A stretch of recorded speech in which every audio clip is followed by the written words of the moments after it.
तो दोस्तों आपकी स्क्रीन के ऊपर क्वेश्चन नंबर 2.4 दिख रहा है। क्या कह रहा है ये क्वेश्चन, आइए देखते हैं।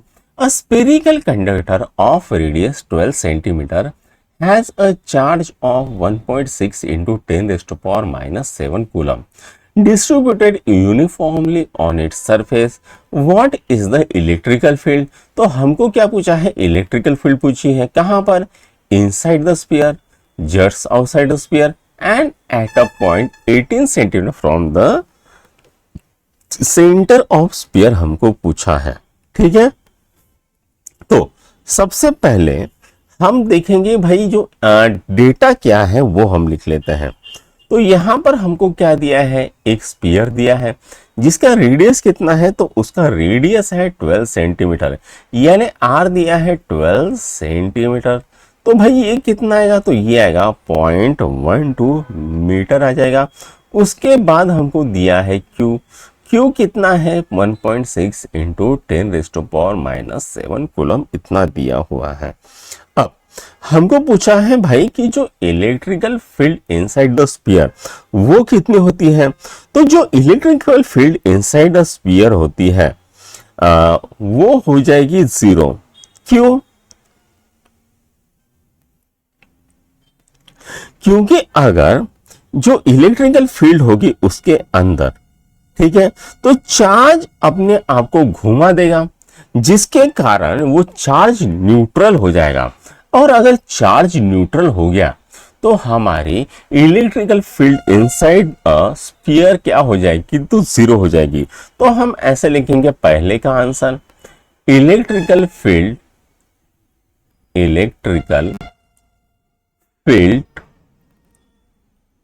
inside a sphere or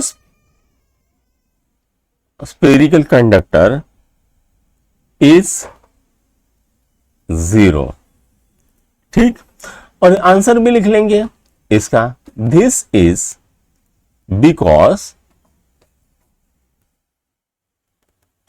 if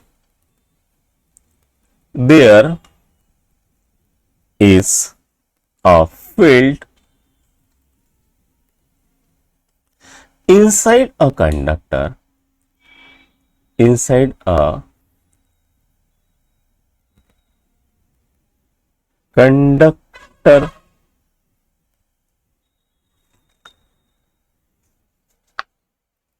then charge will move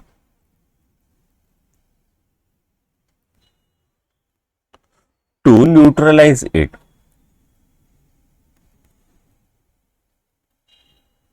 आई बात समझ में? ठीक है, तो ये तो हो गया पहला पॉइंट।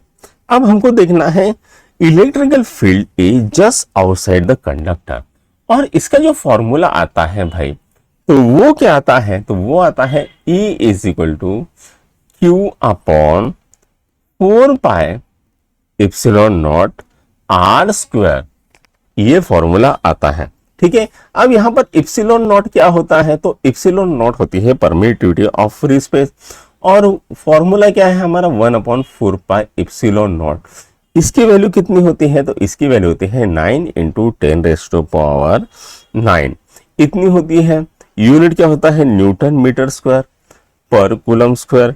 ठीक है, अब हम क्या करेंगे, जो सभी वैल्यूज है हमारी ये इसके अंदर पुट करेंगे। तो E, तो भाई सबसे पहले हम क्या करेंगे, Q की वैल्यू पुट करेंगे। Q की वैल्यू कितनी है, 1.6 into 10⁻⁻7 into 9 into 10⁻9 divided by R square. R कितना है, 0.12 होल स्क्वायर। अब हमको क्या करना पड़ेगा, इसको सिंप्लीफाई करना पड़ेगा, और जब इसको सिंप्लीफाई करते हैं तो हमारे पास वैल्यू कितनी आती है, 10⁵ न्यूटन पर कूलम, ये वैल्यू आती है।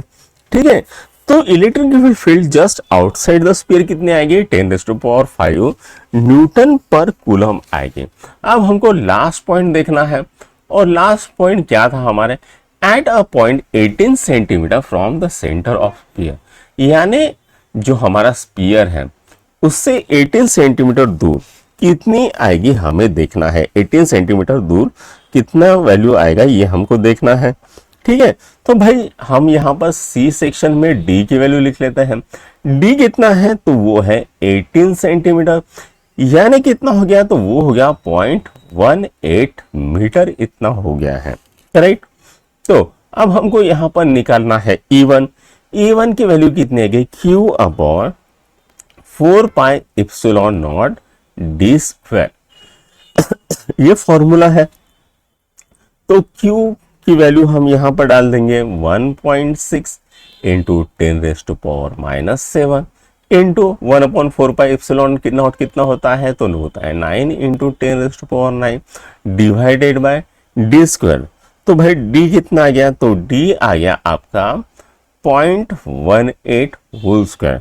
तो भाई अगर मैं इसको सॉल्व करता हूं तो मुझे कितनी वैल्यू मिलती है, तो वैल्यू मिलते हैं मुझे 4.4 इंटू 10⁻4 न्यूटन पर कूलम, इतनी मुझे वैल्यू मिलती है।